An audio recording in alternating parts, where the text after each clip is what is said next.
Hello everyone, welcome to BotPenguin. Today we will discuss how you can import a flow into your chatbot on the platform of BotPenguin. If you have a file of the flow that you have already created somewhere, you can import it into your Chatflow. To import a Chatflow, you firstly have to select the chatbot in which you want to import it. On the left hand side, you'll find the bots option.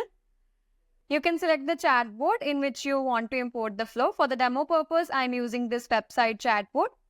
After selecting the chatbot, you will land on this page. Then you have to navigate to the Edit Your Chatflow section. From this section, you can create or reorder your Chatflow. You can also add any components from the left-hand side. You can add any frequently used components, any request information components, any send information components, and any trigger action components. If you want to know in detail how you can create a new Chatflow or edit an existing Chatflow, the video links for both of them are given in the description box below. You can check them out.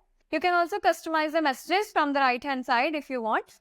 Coming to the process of importing a Chatflow, on the top you'll find two options. One is export flow. You can also export the flow that you have just created here.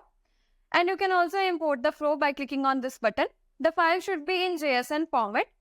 I'm uploading a JSON format file here that is already available in my system. Here you can read these instructions, that is the maximum file size upload is 20 MB and the file format should be in JSON. Then you have to click on the select file and select the file available in your system. After selecting the file, you can see that it is uploading here. And as you can see, the flow imported successfully. That means the flow has been imported and this is how it looks like. If you want to delete any component, you can also do that. Or if you want to add any another component, you can also do that from the left hand side. And if you want to edit any message, you can do it from the right hand side. So that was all about how you can import a flow on the platform of BotPenguin. If you need any help, you can refer to our help documentation. The link of the same will be provided in the description box below. Thank you.